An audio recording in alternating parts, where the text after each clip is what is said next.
क्या अंतर है इन गदर और जी, उसमें मैं पाकिस्तानी थी, इसमें मैं हिंदुस्तानी बस। ओहो। बट आई थिंक मैं बहुत लकी हूँ कि मुझे दोनों ऐसी पीरियड फिल्म करने का मौका मिल गया in the very beginning of my career. Gadar is again about partition और एक लव स्टोरी है, एंड ये लव स्टोरी है towards the nation, towards India, जो हर सिटीजन का एक प्यार है। ये Delhi Files and I think I am very lucky. So फिलहाल तो इतना है, और क्वेश्चंस पूछिए। आपको वर्सेटाइल एक्टर मिथुन दा के साथ काम करने का मौका मिला था? सो वैसे तो मैं और मिथुन सर स्क्रीन शेयर नहीं कर रहे हैं, बट ऑफ स्क्रीन जितना भी उनसे गाइडेंस मिली है, क्योंकि वो कुछ सीन्स में थे जब हम परफॉर्म कर रहे थे। सो आई थिंक फर्स्टली इतने बड़े जब लेजेंड्स आपके सामने बैठे रहते हैं ना, तो आप थोड़े एक नर्वस रहते हो, एंड आप वैसे नर्वस नहीं रहते कि शिट अब हम क्या करेंगे। यू जस्ट फील कि यार इनके सामने तो अब थोड़ा तो अच्छा करके दिखाना है ना। सो आई फील जब ऐसे लोग रहते हैं तो you just feel so motivated and आप अच्छा करते हो। सो मेरा इंटरेक्शन मिथुन सर के साथ तो सिर्फ उतना रहा। That's bit unfortunate. आपको उनके साथ कितना सीखने मिला?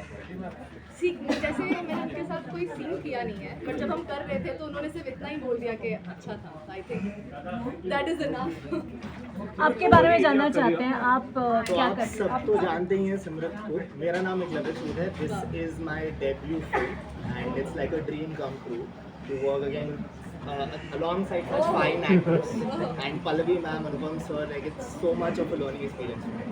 कितना ऑडिशन के बाद मिला ये फिल्म आपको? हाँ जी, कितना ऑडिशन के बाद मिला ये फिल्म?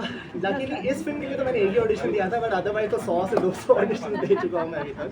6 से 7 साल हो चुके हैं मुझे इस इंडस्ट्री में।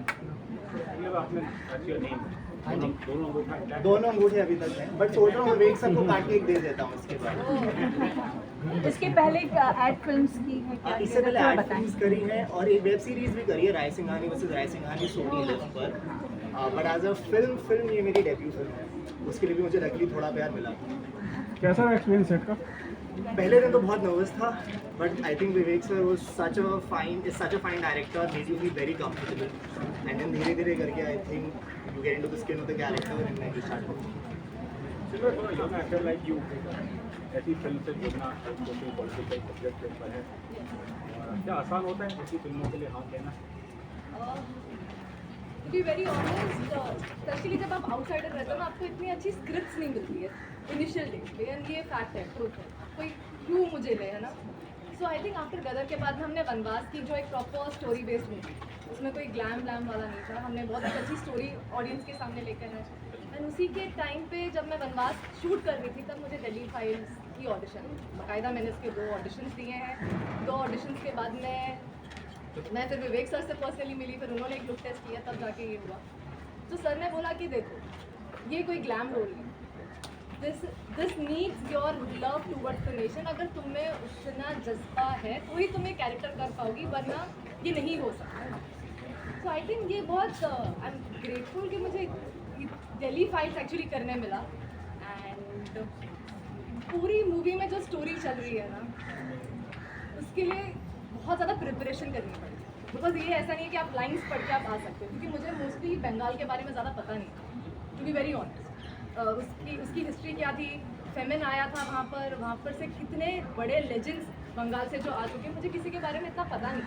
तो जब मैं पढ़ने बैठी, मुझे जब पता लगा कि जो 1943 में फेमिन हुआ था और इतने लोग मर गए थे, सो मुझे लगा कि शिट इतना कुछ हो चुका है पास्ट में, और हम जैसे यंगस्टर्स को ये सब पता ही नहीं है कि यार इंडिया कितने बुरे टाइम से निकला हुआ है। सो जब वो पढ़ाई करने लगे देन आई थिंक वो ऑटोमेटिकली वो कैरेक्टर और वो जो देश के लिए प्यार है ना, वो भगत सिंह जागने लग गया था करते करते। तो दक्षिण चौधरी के बारे में आपकी राय से बदल गई? जी बिल्कुल, मुझे उनके बारे में इतना पता नहीं था। आई माइट साउंड बिट डम ओवर हियर, बट मुझे उनके बारे में जेन्युइनली इतना नहीं पता था। तो जब मैंने रिसर्च वर्क स्टार्ट किया तो मुझे पता लगा कि वो शिट यार उसने ये क्यों किया। लाइक आज अगर ऐसा कोई इंसान आ जाए तो आई कैन अंडरस्टैंड कि जब वो टाइम पे लोगों ने जो क्रांति की थी, तो आई एम श्योर अगर हमें मौका मिलता तो हम भी वही चीज़ें करते कि देश के लिए एक सेकंड नहीं सोचते कि मार भी देंगे और मर भी जाएंगे। Can I add on to this?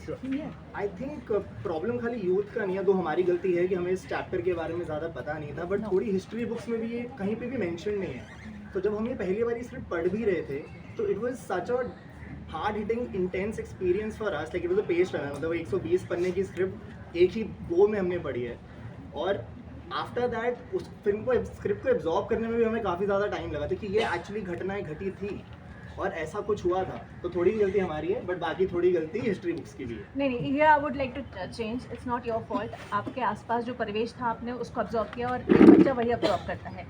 यहाँ पर मैं पूछना चाहूँगी, इसके पहले जितनी भी फिल्में हम देखते आए हैं या देखते रहे हैं, स्पेशली आप देखते रहे हैं as a student of film और फिल्म फ्रेटर्निटी, तब की फिल्म ने आपको क्या इम्पैक्ट डाला जो इस फिल्म में आपका चेंज हो?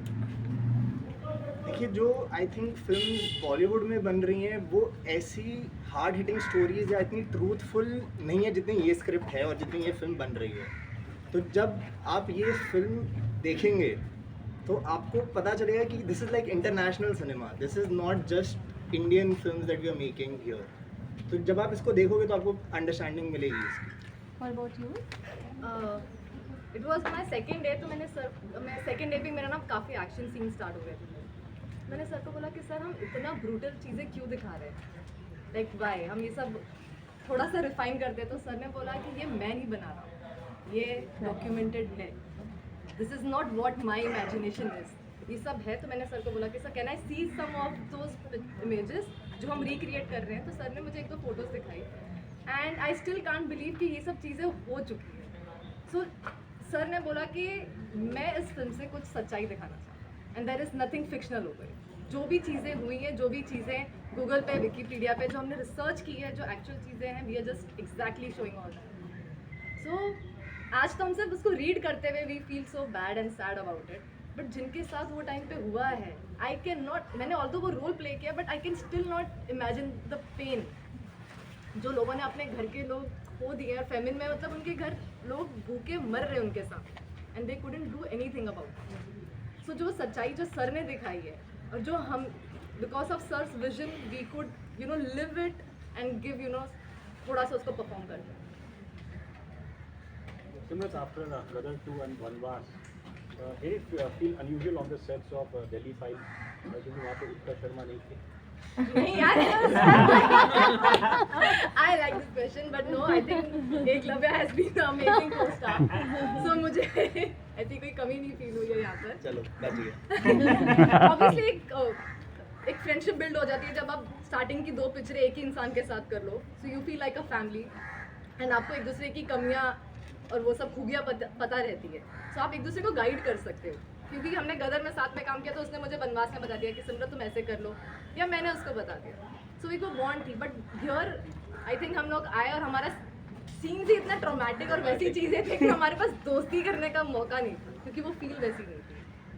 दूसरी फिल्म में गदर के बाद दूसरी बोल फिल्म रही कि आपने एक्शन सीक्वेंसेस भी किए हैं, तो अपने आप में कितना ट्रांसफॉर्म किया एक्शन के लिए आपने? और मतलब मैंने मार्शल आर्ट्स काफ़ी सीखा था, बट जब फिर मैं सेट पर आया तो उन्होंने मुझे बोला इसमें मार्शल आर्ट्स की ज़रूरत नहीं है क्योंकि ये थोड़ी पार्टीशन के टाइम की फिल्म है। बट अदरवाइज पूरी 1-1.5 महीने की जर्नी रही थी इसकी ट्रांसफॉर्मेशन की, फिजिकल ट्रांसफॉर्मेशन की। So mixed martial arts, gymming, वो सब किया। आपने कहा तो क्या या मेरे से एक्शन, बट मैंने देसी आदमी का एक्शन किया जो आज अगर यहाँ पर अगर स्टैम्पिड हो जाए तो आप कैसे भागोगे, कैसे कूदोगे, तो उसमें कोई स्किल्स नहीं थे। तो ऑब्वियसली बट ये चीज़ें आपको थोड़ा स्किल्ड वे में करनी रहती है, बट मैं कुछ ज़्यादा ही भावुक हो गई थी एंड मैंने अपने आप को बहुत इंजर किया ये पूरे प्रोसेस, बट आई लव सबने इट किया है क्योंकि आई थिंक वो मुझे फील दे रहा था वेरी रियलिस्टिक पेन और वो सब। एक पॉइंट पे वो मेरा रियल ब्लड था और सबको लगा कि ब्लड लगाया। I am like guys it's hurting, they like no it's just blood. I am like no this is my real blood. So मतलब यहाँ पर हर दिन हम इतने खून में थे ना, खून पसीने की खून मेहनत पसीने की मेहनत रंग लाएगी In terms of direction wise, is there any similar thing that you have noticed in Vivek ji and Anil ji? Best thing about Anil sir and Vivek sir, ये लोग आज भी ना ओल्ड फिल्म मेकिंग फॉलो करते हैं। Yes. So mostly कैसे होता है ना, डायरेक्टर्स दे आर ऑलवेज, आपसे बात कर ली तो वो मॉनिटर के उधर रहते हैं, they are not there present around you when you are performing. जब हम परफॉर्म कर रहे रहते हैं ना तो विवेक सर ऐसे आके हमें देख रहे रहते हैं, ऐसे ऐसे, और वो इधर से भी इशारा कर देते हैं। हम परफॉर्म कर रहे हैं बट हम साइड आंख से विवेक सर को देखते रहते हैं, वो कुछ इशारा कर देंगे, नहीं तू रो दो ये कर दो, तो वो कुछ ना कुछ गाइड करते रहते हैं। वो सीन इतना ऑन द स्पॉट इम्प्रोव जो होता है इतना अमेजिंग हो जाता है। एंड विवेक सर ने भी बोला था कि एक उनसे भी जो मैंने फिल्म मेकिंग की एक नई चीज़ सीखी है सिनेमा की, क्योंकि गदर एक अलग स्कूल था, वनवास एक अलग स्कूल ऑफ एक्टिंग था। यहाँ पर जो मैंने सीखा है कि आपको कैमरे के लिए परफॉर्मेंस करनी रहती है। कई बार हम ना खुद कैरेक्टर बन जाते हैं, वी आर लाइक कि चलो नहीं हम इसको ऐसे करेंगे, पर सर बोलते हैं कि नहीं, एट दी एंड तुम उस कैमरे के लिए परफॉर्म करो। सो वो जो चीज़ें मैंने बहुत टेक्निकल चीज़ें सीखी है इस फिल्म से, जो मैंने अब तक नहीं सीखी थी। So I think I have improved a level 1 from what I have been doing earlier.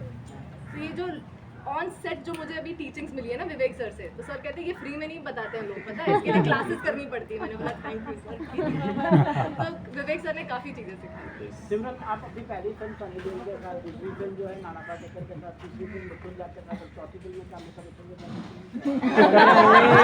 I hope आप अभी सरस्वती आपकी जुबान पे बैठी हो और ये चीज़ सच होता है, क्योंकि केबीसी तक तो मैं पहुंच गई उनके पास, हो सकता है अभी अगली फिल्म भी मिल जाए। एक्चुअली बहुत ज़्यादा अच्छा रहता है जब आप लेजेंड्स के साथ काम करते हो, क्योंकि उनका वर्क एथिक ही बहुत डिफरेंट है। मैंने एक केबीसी में अभी जैसे अपने अमिताभ सर की एक बात बोली है, मैंने एक बहुत बड़ी चीज़ सीखी जो हम सबको एक्चुअली सीखनी चाहिए। केबीसी का शूट चल रहा था एंड अमिताभ सर से एक वर्ड रॉन्ग हो गया था कुछ चीज़, क्योंकि वो तो लाइव शूट हो रहा रहता है, सब हो गया। उसके बाद में अमिताभ सर खुद गए, उन्होंने बोला कि यार मुझसे एक गलती हो गई थी, कैन वी रीशूट दैट। उनमें वो पेशेंस था और उनको वो चीज़ याद थी कि मैंने एक वर्ड रॉन्ग बोला जो सेट पे किसी को नहीं याद था वो। और उसके बाद में ऑल्दो उनकी जो एज है, उधर सेट पे अराउंड 100 लोग रहेंगे, उन्होंने खड़े होकर बाकायदा हर एक के साथ फ़ोटो खिंचाई है with all patience and smile. नहीं तो हम कैसे होते हैं, हम after 5-10 minutes we are like बस ख़त्म करते हैं, चलो निकलते हैं। सो जो एक चीज़ मैंने उनसे सीखी है, बिना उनके साथ परफॉर्म किए, पेशेंस। इसीलिए आज वो जो स्टार है ना, वो इस रीज़न से वो स्टार है। अच्छा, आपको मिथुन जी तो जब अपने 80s में रहे होंगे, आई एम श्योर आप किसी और दुनिया में रही होंगी। नहीं, हम मम्मा से सुना है कभी या नानी दादी किसी से सुना है उनके बारे में? मेरी नानी आई हुई है यहाँ पर and apparently she is fan, और हमने या शी इज हियर एंड उन्होंने अभी जस्ट उनके साथ फोटोज क्लिक की है। सो आई एम श्योर उनका फैन मूवमेंट हुआ रहेगा एंड उनको अपने जवानी के दिन याद आएगा। जैसे जब हम सनी सर के साथ काम कर रहे थे तो my mom was like I cannot wait to see Sunny sir. So my mom had her fangirl moment then. So yeah. Wikipedia पे बता रहा है कि आपने ऋतिक कौलनो के साथ भी काम किया है। हाँ जी। हाँ, now you are working with Mithun, but she is a superstar of West Bengal and now you are working with Mithun. Did you get a chance to share any screen space with him और समथिंग? सैडली मिथुन सर के साथ हमारा screen time हुआ ही नहीं है share. तो जैसे उन्होंने भी बताया था कि जो हमारा एक बहुत क्लाइमैक्टिक सीक्वेंस था, तो he was present on set and I think that went of really well. And eventually जब आप उनकी आंखों में देखोगे तो वो पता चलता है थोड़ी थोड़ी चीज़ें कि whether they are happy. And I think Namashi was also part of that sequence. So that entire moment, that was the first time I met him on set and it was a hell of an experience. लगता होगा कि कुछ miss कर दिया उनके साथ। वो हमारे रह गया कोई नहीं, अभी तो बहुत फिल्में करनी है, शुरुआत हुई अभी तो। Okay, thank you so much.